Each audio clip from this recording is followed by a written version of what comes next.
As a doctor, as a surgeon, we are involved with major surgical interventions. Unfortunately, in our business, this is the only business in the world where a customer can die. No, taxi drivers.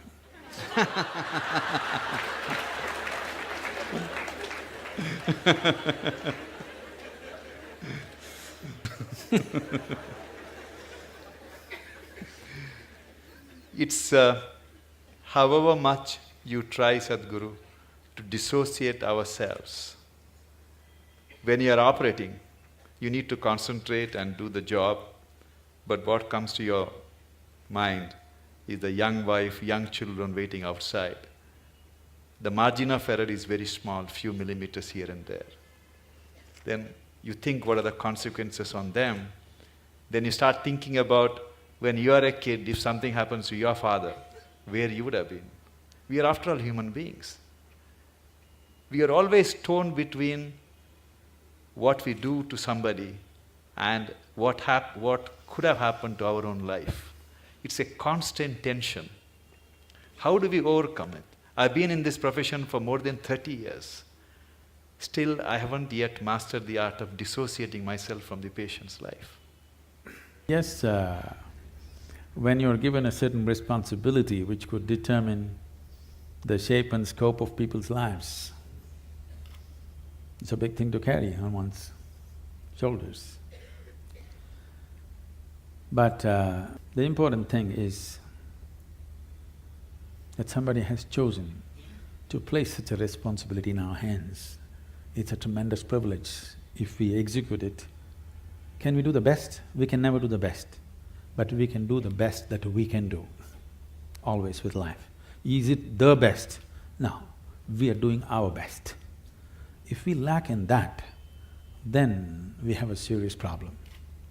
But if we're doing our best in everything that we do, we know it is not the best, but it's our best. We have not spared anything. That's good. And above all, when you refer to yourself as a human being, after all, we're human beings. This is a big problem. This will reduce our best. That is, people are always using the word human being as a limitation, as a compulsiveness, as a small thing. We are not referring to the word or term human being as a possibility. Instead of saying we are just human beings, why don't we say we are human beings? We're great, we're doing so many things, we can replace a damn heart. Isn't it? Yes. Now, replacing a part of a machine is not a big thing. It's like this, shall I tell you a joke? It's okay. It just came to me when I saw you.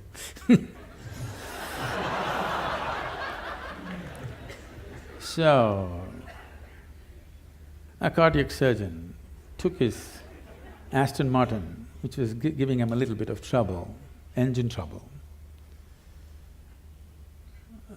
to the mechanic. So he said by evening he'll have it ready.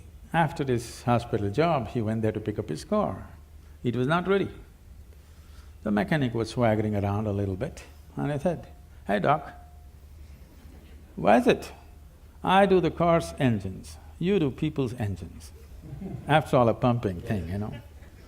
Why is it that you earn in millions, I just make a few bucks? Come tomorrow, doc, we'll fix it." So the doctor looked at him and said, "Try to fix the engine when it's running."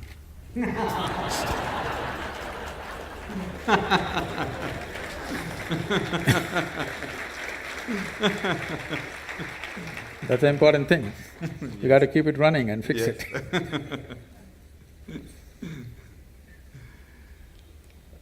Sadhguru, but the great work done by all the senior cardiac surgeons, cardiologists and all the good doctors of this country, heart care has attained it has got a lot of confidence from the people. It's very interesting, Sadhguru, when I started my career 25 years ago, I left England 25 years ago. I started in Calcutta. If I told a patient then… Lot of heartbreak there.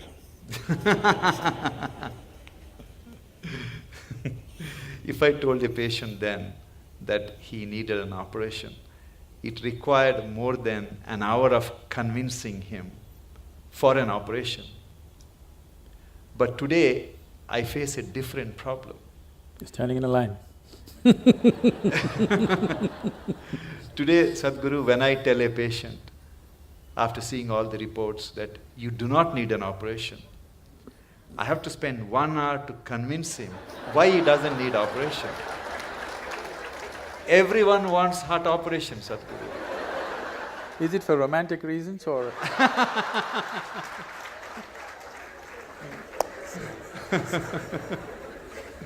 How do we convince people that fixing the heart is not like, something wrong with your house, you get a plumber, he will fix it, or something wrong with the car, you change the parts. It is something different. We are not the magicians, or we are not the gods, and the nature is the best healer. And cardiac surgery is only a 50-year-old phenomena. People have lived for… I think they have also realized it's a dumb pot. It's a big dilemma for all of us, Sadhguru. Today, people want something to be done on their body all the time. Yes. If not heart, many other parts of the body. Yes, as I said, probably in another 50 years, 50% of the population will be going through these surgeries, which is not health, which is medical industry, but not health. If health has to happen, a culture of health has to come in. Not healthcare systems, not hospitals, not more doctors, not more surgeries, but a culture of health has to evolve. Right now, world is in a way of imitating everything that America does. They eat badly, they live badly, and they have a $3 trillion bill of healthcare. It's sinking the country, okay? It's sinking the whole nation, healthcare. We want to follow the same things.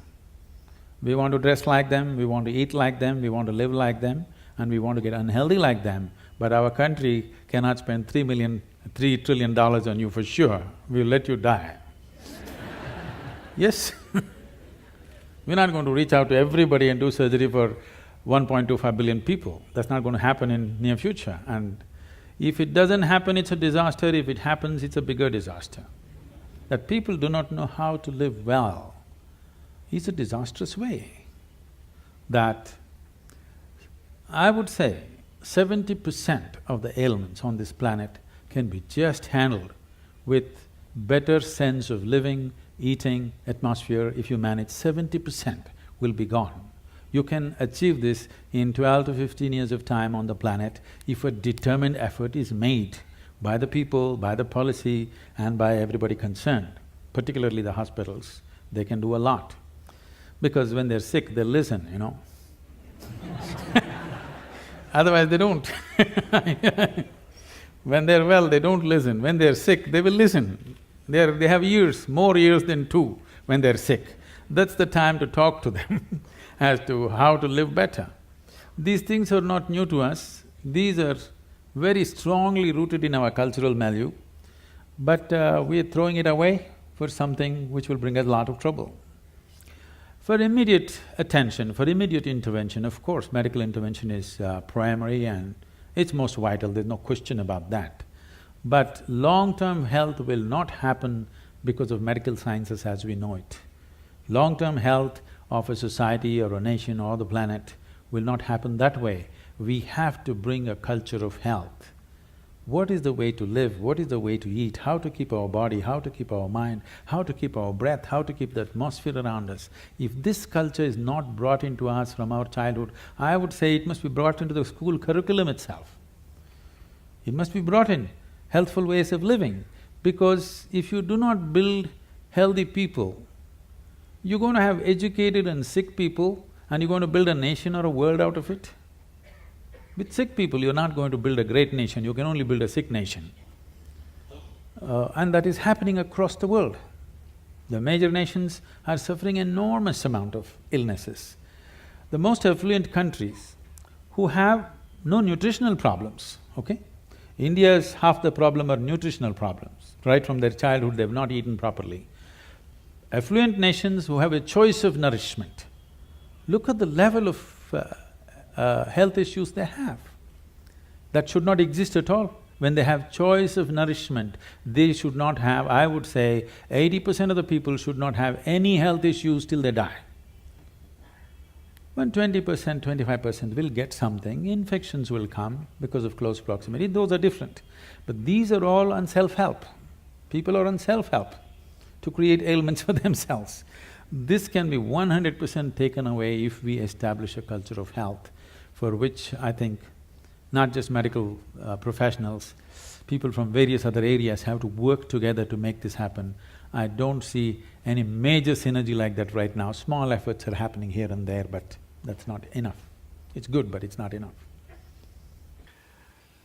Sadhguru, majority of the people who fall sick, it's primarily because they led a life which would definitely land them in trouble. But thousands of children are born in this country, like any other part of the world, with cardiac problem, with cancer, all kinds of problems. It is not their fault. Why it happens? It shouldn't have happened. 6 million Toyota cars were withdrawn last year for defective whatever and about 9 million General Motors withdrawn for ignition problems. It's a manufacturing defect. Only problem is you can't withdraw them. Actually, nature is trying to withdraw them. We are not allowing it. There was a time we would allow the nature to withdraw. Yes? All the manufacturing defects that came, 100, 200 years ago, we would allow the nature to withdraw. By the time children are 4, only the fittest would survive, rest would go. Now we don't allow them to withdraw, so we need a whole lot of things to run the defective cars.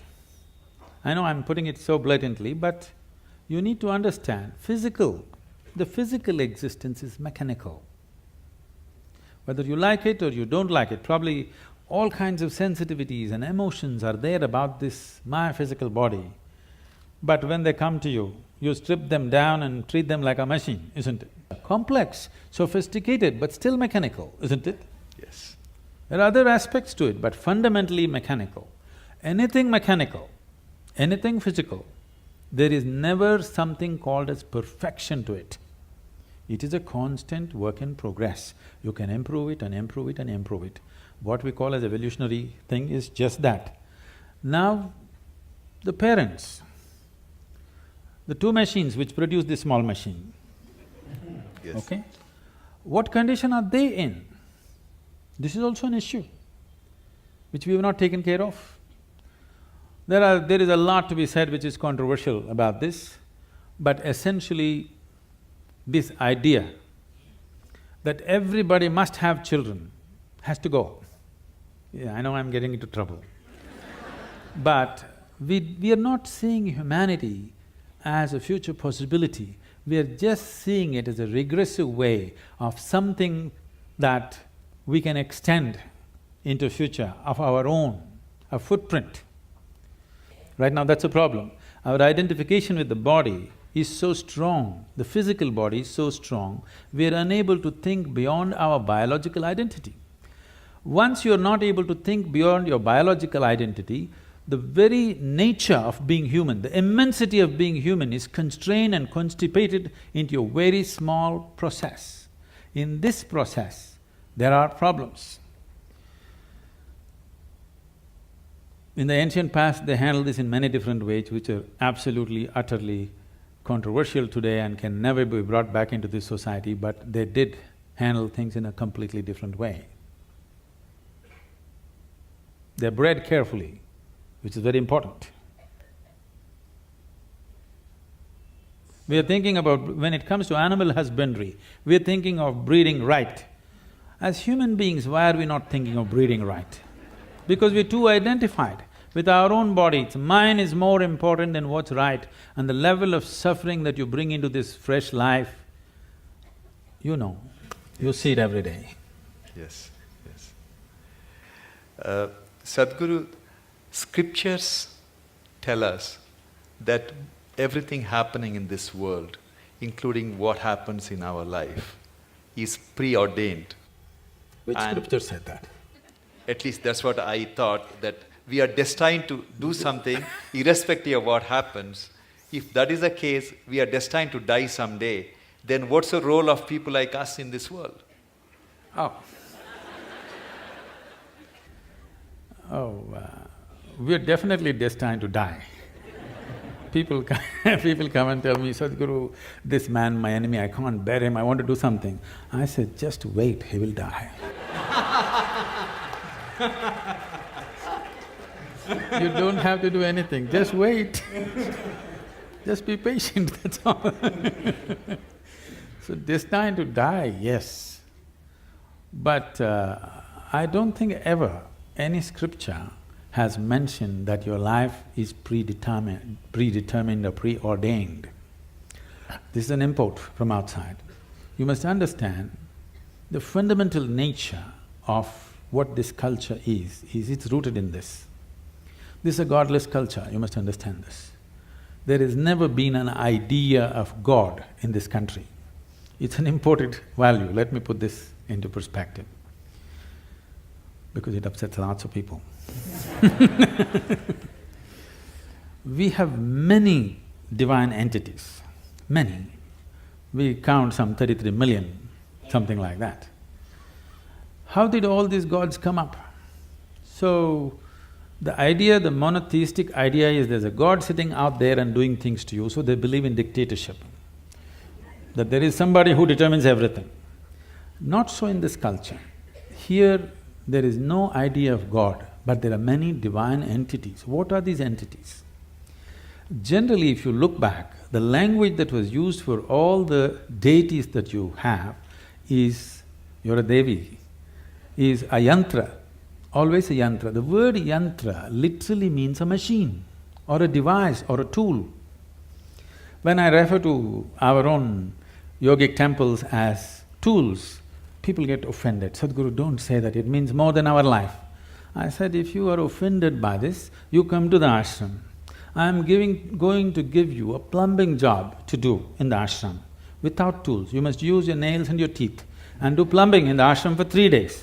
After 3 days, I'll give you a chain winch or a spanner. Will you worship or no? Will you worship the tool or no after having lost all your teeth? So the power of the tool is something that we always understood. We as human beings, we are who we are on this planet only because of the tools that we have created. If we did not have any tools, a dog would dominate us, isn't it? Yes or no? Yes. It's only because of the tools human beings have become who they are. So a screwdriver is a tool too, but there are subtler tools, energy tools, subjective tools, which can open up different dimensions of life. So for every dimension we create a different tool, a different possibility, because we clearly know without this tool we would never access this possibility. We bow down to it and we worship it, because without being worshipful it will not yield to you. We clearly know gods are our making. It is just that others have forgotten. So here we told you, your life is your karma. This means your life is your making. Where is the question of preordained?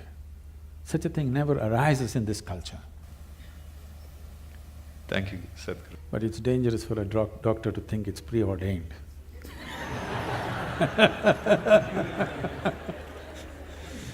Today, the medical science has reached a level, Sadhguru, we really do not have to touch the patient.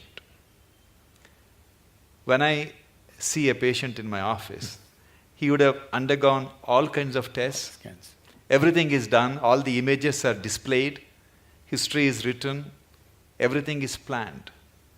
Technically, I can see the reports and tell the patient, okay, you need a bypass or you need valve replacement. But I always make it a point to take my stethoscope, put it on the chest, listen to the heart, look at the patient's eyes, put my hand around on his shoulders, touch the patient, and then explain to them what is going on and talk to the family. I personally feel that touch has the most healing power than anything else what we have invented. Do you believe in that, Swamiji? See, what is not understood is, yes, one part of us is mechanical, but there are other dimensions. Most of the time, the mechanical part has gone wrong because we have not tended to the other dimensions. So what is lacking in their life is, their life is not touched. Not necessarily a physical touch, is just a manifestation. Essentially, their life is not touched by anything. When I say touched by anything, it need not necessarily be a relationship. You can be touched by so many things. I don't know how many of you, when was the last… how many decades ago did you watch a sunrise? Or a sunset, or a moonrise. I'm saying not touched by anything. When was it the last time you waited for a flower to bloom? No such thing. When is the last time you paid an attention to a butterfly or a leaf or a flower or another human being? You're… of course, you don't like faces, you like the Facebook. I'm saying contact with life, whether it's human, animal, plant life or just elements around you, just that. How many people even take a moment to even look at the food that they're going to consume with a little bit of involvement, or are they touched by it? No. So at last, either a doctor has to touch it or in the end undertaker will touch you. You know, somebody will touch you, things gone bad, somebody has to touch you. So, does touch have a relevance? Tremendous relevance. Touch need not always be physical, it can be in so many different ways. If you are not touched by life, you are a dying life, you are not a living life. It may happen to you after some time, but it's happening, you're in progression. Because what you call as life, even in the physical level, it's medical knowledge for everybody now. The number of cells you have is more than the number of stars in the Milky Way, okay? Every day, over 600 million billion cells are dying and new cells are being born. That means every second, 10 million cells are dying and 10 million new cells are born in your body. If you just leave the old guys, if you just take charge of these new 10 million cells every second that's coming up in your body, if you structure them properly, create them properly, if you have some say in how they will happen, if you have some influence as to how these fresh cells are born, your heart should be fixed, your brain should be fixed, everything should be fixed. Because that is the level of opportunity you have to rejuvenate your life second to second. But because you're totally oblivious to life, when I say oblivious to life, I want you to look at this. Right now, you cannot even call yourself as a living being because most of the time, what is happening with you is just thought and emotion. Thought and emotion is just psychological drama. It has no existential relevance. Here, 1,000 people can sit here and live in 1,000 different worlds right now. That means nobody is in reality. Nobody is living, everybody is thinking about life. Psychological space, what happens, has unfortunately overtaken the existential process of life. You do not experience life, you're only thinking and reacting to situations around you. Thought and emotion is dominating everything. So right now, Today morning, sun came up on time. You don't think much about that. Okay, so what? Now you need to understand, if sun does not come up tomorrow morning, within 18 hours, all life on this planet will largely cease as we know it. So I'm telling you, sun came up on time today morning. I want to hear appropriate noises. Yeah. None of the planets in this solar system collided today. In the whole universe, no accidents. In this endless cosmos, no accidents, everything going right. But you have one nasty little thought crawling in your head and it's a bad day. I'm saying you completely lost perspective with life. You lost perspective as to who you are. It's a kind of madness. So once you lose perspective as to who you are and what is your space and status in this existence, you are a sickness by nature. It's not the doctor has to diagnose you, it's already on. One day it will manifest to a point where his instruments or his touch will tell him, but it's already on. The process is on. When it goes beyond a point, he'll give you a prescription or a surgery. But the process is on, you're working hard towards it. There are large number of Indian or Western techniques of healing which may not have scientific data, but they work. And I have a personal experience. Many years ago, my wife developed lower backache. It was intense pain, excruciating pain. As usual, I took her to a neurologist, they did MRI and everything is fine, there is no problem, but poor thing, she was I'm really… glad you were not a spinal surgeon, otherwise you would have done it. Then my brother-in-law suggested that I should take her to see a acupuncture specialist. As a doctor, it was a bit embarrassing for me to go to somebody. And he didn't have a fancy clinic. I went to his house and he talked to my wife for a few minutes and he made her sleep flat on the floor.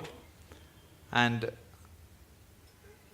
Sadhguru, he took, from the heel, he started pressing on her lower back for 10 minutes as I was watching. I'm not exaggerating, she never had the lower back pain ever since. I'll show you thousands and thousands like that. Not even with any needles, simply. I was so fascinated because he cured my wife and he did something which I couldn't do it for 32 years. She was fine. There are many ways of treating people, and as professionals, we have to respect all the ways of treating. Definitely, I would say allopathic system is at its best when there's an emergency.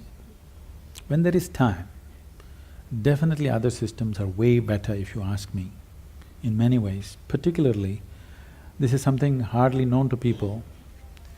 In southernmost part of India, largely in Tamil Nadu, we have what is called a Siddha Vaidya.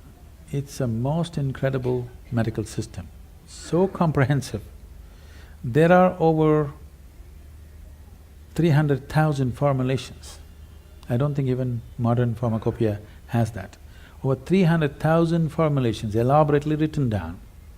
And the fundamental difference between Ayurveda and Siddha is, Ayurveda is herb-based, Siddha is elemental.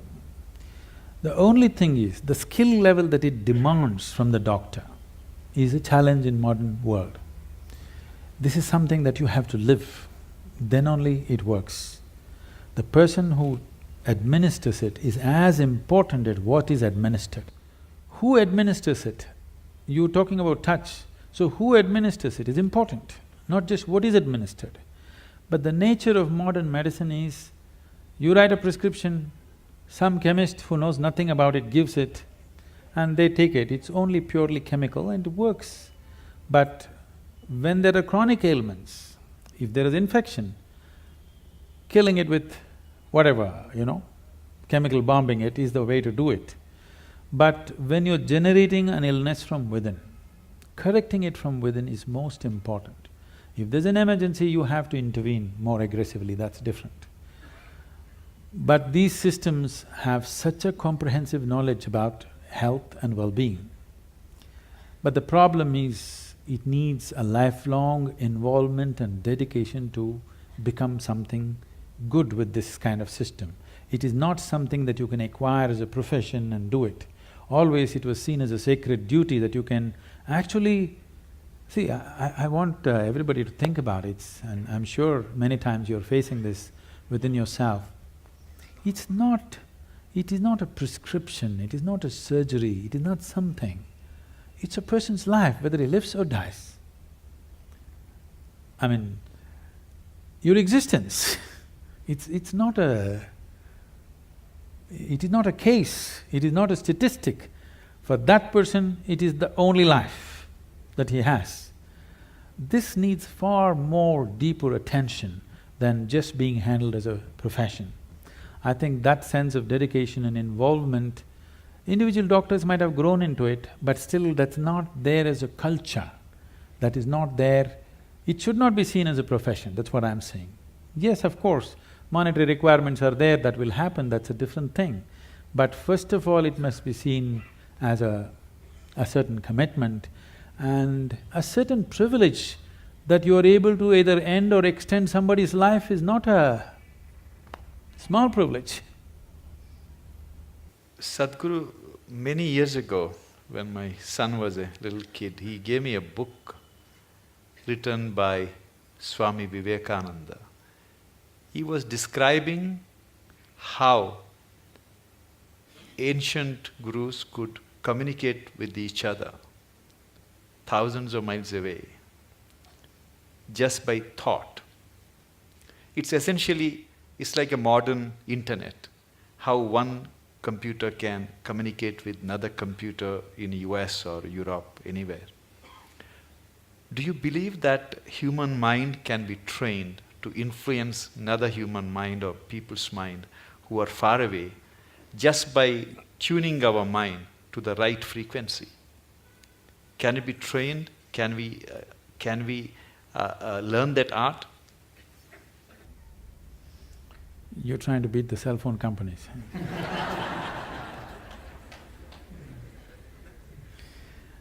It's not just about the mind. See, when we say mind, the English word mind is only generally referring to only the thought process. Thought process is the most surface element of your mind. I think because of European thought, we have given too much significance to the thought. In the yogic science, we do not attach any importance to what you're thinking about or feeling right now, because what can you think? Only the data that you have collected, you're recycling it, it's of no great consequence.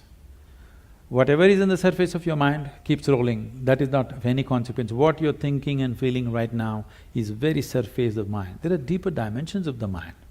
In Sanskrit language, there are many words to describe the different states of mind. But now there is one aspect of the mind, for lack of time and stuff, I'll leave those things. There is one aspect of the mind which we refer to as chitta. Chitta is the innermost core of the mind, which is your connection with what we are referring to as consciousness. If your chitta becomes conscious, if your chitta acquires a certain level of conscious control, if you acquire, now you have access to your consciousness. What we are referring to as consciousness is that dimension which is neither physical, nor is it electrical, nor is it electromagnetic. It is a quantum leap from physical to non-physical dimension. A non-physical dimension being the lap of the existence. It is the non-physical in whose lap the physical is happening. Physical is a small happening. In this cosmos, not even 2% or not even 1% is physical, rest is non-physical. This non-physical dimension, in the yogic terminology, we use a specific sound which is connected with that dimension. Today it's all very highly distorted. We call this Shiva. That means that which is not. When we say Shiva, we are not referring to some man sitting up there. We are talking about a dimension which is not, but it is in the lap of this dimension, everything that is happens. So if your chitta becomes even mildly conscious, your ability to not only communicate an idea or a thought, even to deliver something is possible. Physically deliver something is possible. So, is it a possibility? Definitely it is. Right now, can we teach it to all these people? In theory, yes. But are they willing to work towards it? That's a question mark. One big problem is, our education systems are such, we have glorified our thought to such a place. First, to bring that down itself will take time. To make them understand the stupidity of their thought, it will take a whole lot of time. Because everybody thinks they're smart, but actually the smartest thing about most people is their phone.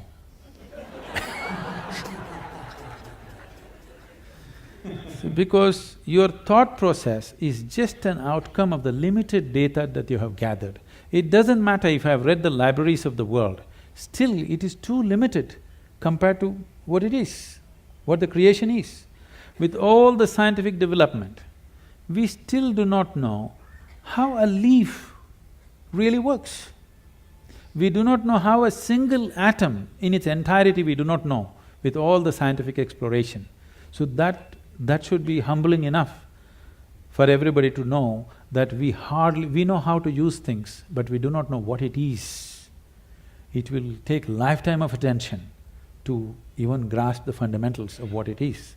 So if people are willing to first of all understand, like the whims of their heart, you just dismissed as dumb, okay? If they also understand the so-called smartness of their thought process and emotion is quite dumb, now it becomes easy. It becomes easy to train people that communication it's not like, now I want to generate this thought and give it to you, not like that. Things will happen to you before you think. What is best for you will simply happen to you even before you articulate in your mind. You don't have to ever think what you want to become, how you want to be. Life will just arrange itself. An intelligence beyond what you can contain in this bone box starts working for you, and it'll work. You heard of Ramanujam and others just opened a window with their Devi, and he becomes that kind of a mathematician, which is, even today after 1 century, they're still trying to figure out what he said. And the mathematical calculations that he gave is the backbone for describing the black holes in the universe. When he was there was no word called black hole, nobody knew there is such a thing. When we say black hole, what we are talking about is the curve of time and gravity, which is something modern science is battling with. He made mathematical background for that. As the curve increases, what is in existence, physical existence, becomes non-existence. So this is what it is when we say yoga. You reduce the curve in such a way that what is largely physical becomes non-physical. Once it's non-physical, time and space is not an issue. Once time and space is not an issue, communication is simply there.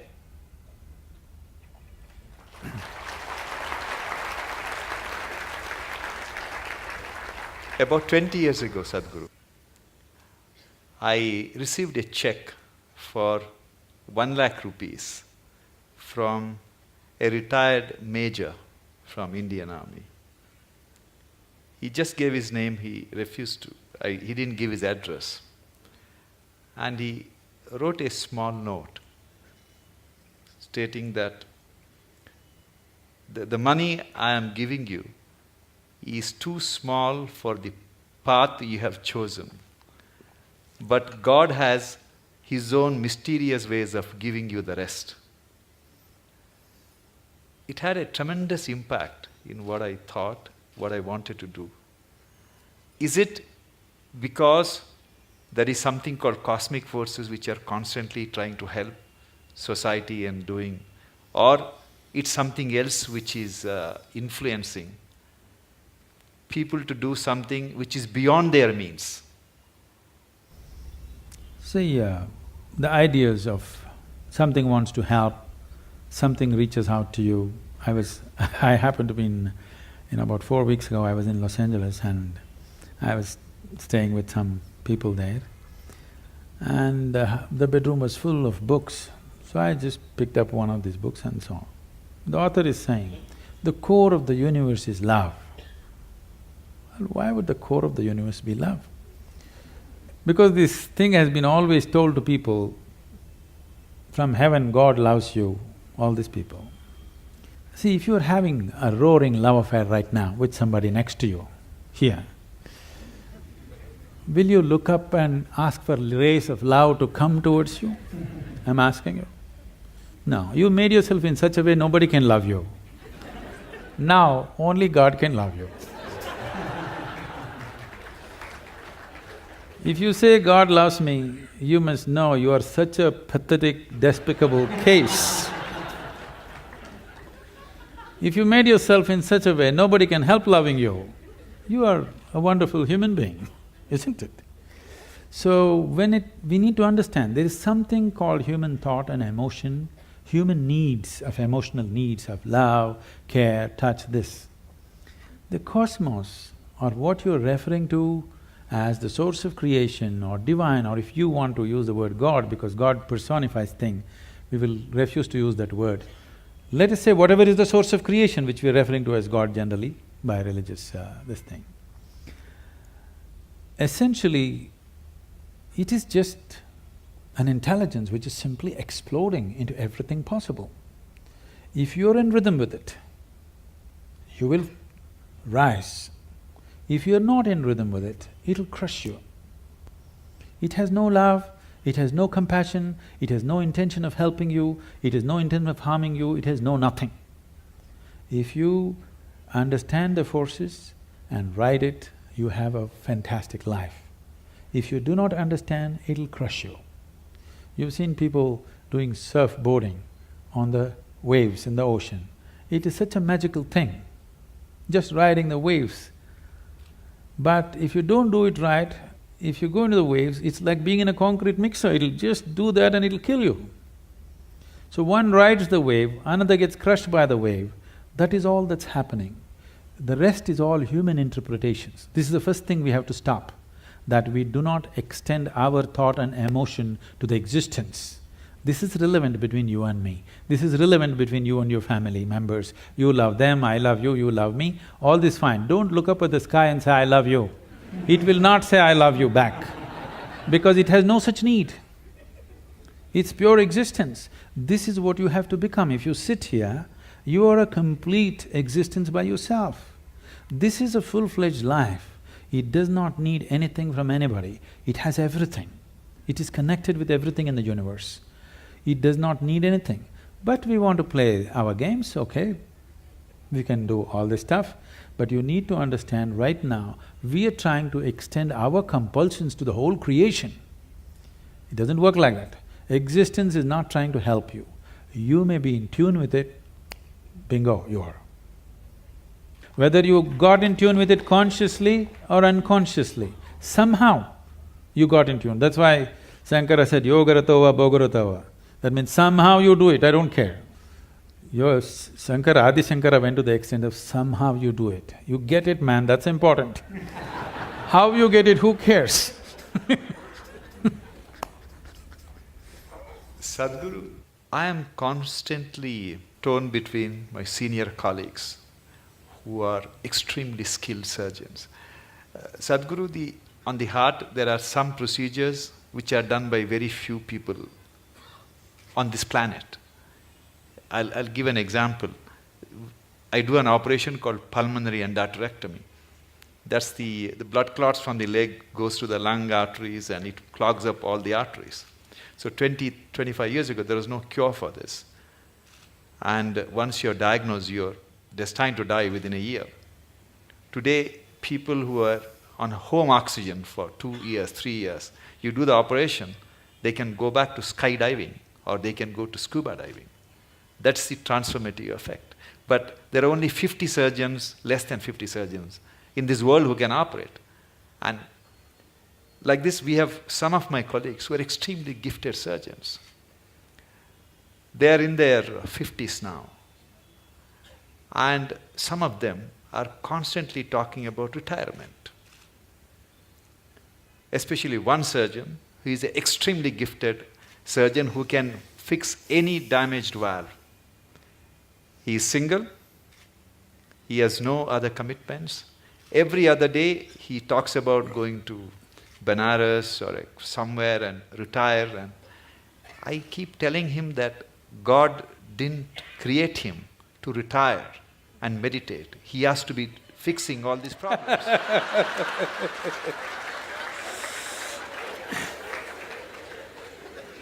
So he gives me extension every 6 months, Guruji.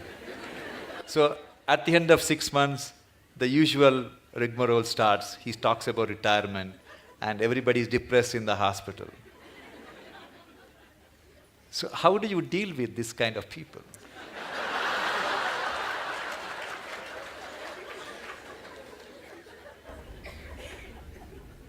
You must give him a 1-year sabbatical with me. Yes, because the need or the idea of retirement enters anybody's mind because of the monotony of what they're doing, whatever it may be. Somebody else may think it's a great thing, but in your experience, somewhere it's becoming monotonous or stagnant. Stagnation is one thing that human intelligence and human system cannot take, and most of the ailments are because of stagnation of life. They may be getting their, once in 3 years promotion, they may be making a little more money, all these things may be happening. But somewhere experientially there is a stagnation, which could be a major cause for many of the complex ailments that people manufacture within their systems. The more complex they get, you try to create more talented surgeons. I'm saying we are manufacturing the problems, we are trying to manufacture a solution. I think as we offer solutions, people who have already gotten into problems, they need solution. But it's very important that we teach people how not to create these problems, so that instead of 50, you have to produce 5,000 expert surgeons to attend to all these people who are on self-help to illness.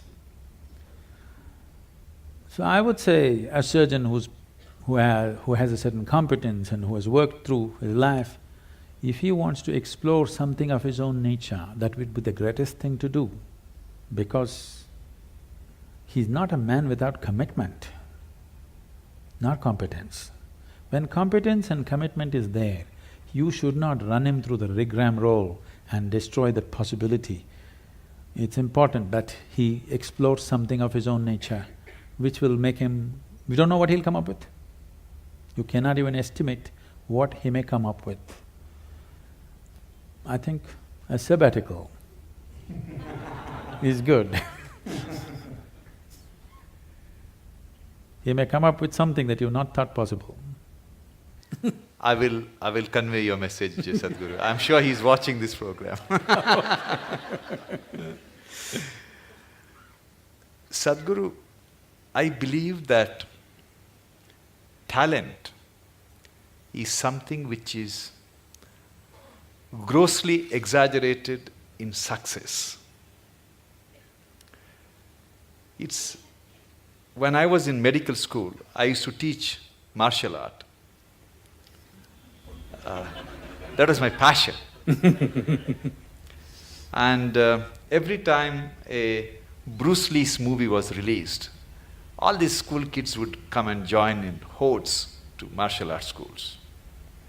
We used to call it Bruce Lee phenomenon. They're gone after 2 weeks. Yes. And I used to see some kids whose physique is meant for martial art, who have the natural flair, and I used to think, oh, this kid is going to get a black belt. And interestingly, Swamiji, after 6 months, they're never there. The guys who go up to the black belt and, do something very good in martial art are the ones who joined the school without any skills, without any talent, who worked very, very hard For everything they had to sweat it out. But in the end, they are the ones who succeed. How do you explain this phenomena? See, for a variety of reasons, let me not go beyond this. For a variety of reasons, a certain individual could be born with a certain flair, physical flair, mental flair, emotional flair, style. 5-year-old child, one has style, other is clumsy, okay? So the one with the style is not going to become necessarily a fashion thing. Somebody else who seems to be clumsy may grow into something else. Like, you don't know when a woman is pregnant, the child within that womb, whether it's a sage or a sorcerer, nor the woman know.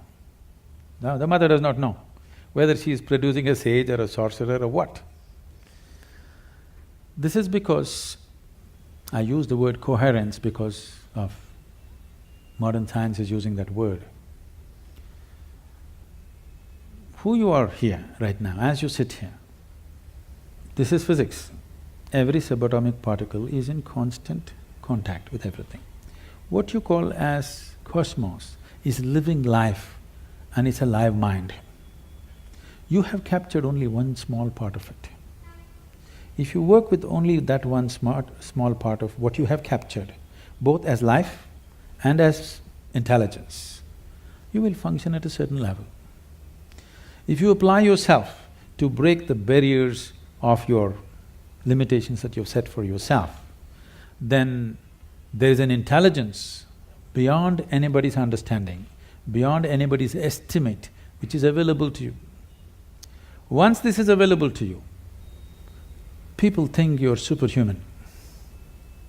No, this is not about being superhuman. This is about realizing that being human is super. The immensity of being human has not been realized. So we are always making a kind of a mathematical calculation. Okay, if this person has this much IQ, maybe this is what he will become. This is what Newton's law, that everything that moves on this planet works to a mathematical precision or a geometric precision. That is, if you take a pendulum, the length of the pendulum will decide how it will swing. If you take a projectile, depending upon its mass, velocity and the trajectory, it will go to a certain place. That is not how the cosmos is working, because what you think is physical and not physical is all mixed up within this human being. The physical self, the psychological self, the emotional self, and who you call as myself, the life within you, the fundamental life process, these are all different dimensions. And the innermost core of who you are, which, because all the other words are corrupted, I'll use the word life or just you, what you call as me. This, if you allow it, if you do not identify it with any form, with your physical form or with other different identities that you take on, it has a way of being cohesive or collaborative with everything around. When we say somebody worked hard, all he's trying to do is stretch his boundary of identity, isn't it? He's trying to stretch his boundary. If he succeeds to stretch his boundary, something that he never thought possible or imagined that is within his competence or capability becomes his. Miraculously, I can show you hundreds of people who come to me, we prepare them for a certain period and then we initiate them. In 24 hours, you will see the shape of their face will change. Genetics are altered in 24 hours' time. You can see the photographic images, they have actually changed dramatically overnight simply because of a certain extension of their identity. So, in the Indian spiritual milieu, so when you say spiritual, we must understand this. This is not about looking up or looking down. When we say spiritual, we are talking about transcending the limitations of physical. So right now, the physical is here as if it's a solid entity in people's experience. But modern physics is telling you and medical science is beginning to tell you, or if people don't understand, if they just hold their nose for 2 minutes, they understand that they are not an independent existence. It is in transaction, not just in terms of breath. Even on the level of subatomic particles, it's in constant transaction. If this transaction becomes even minutely conscious, suddenly you have immense capabilities that you never thought were possible. Biological identity is the most limiting identity that you have because it limits to the area of your body. Now when you strive, you break this. It doesn't matter in what way you strive. Most people strive in unconscious, unscientific, simply out of striving, they do things. But there are ways to strive scientifically in a proper way. There are tools to strive with specific direction to break the limitations of who we are. If you break this boundary, the subatomic particles are transacting, the intelligence is transacting, only you're missing the whole game. If you don't miss the game, if you are in the game of life, not in the game of thoughts and emotions, you are in the game of life, suddenly just about anything you want you can do, not this or that. I'm saying anything a human being can do, simply if he breaks his barriers. And these barriers are many levels, but the most fundamental thing is the identity.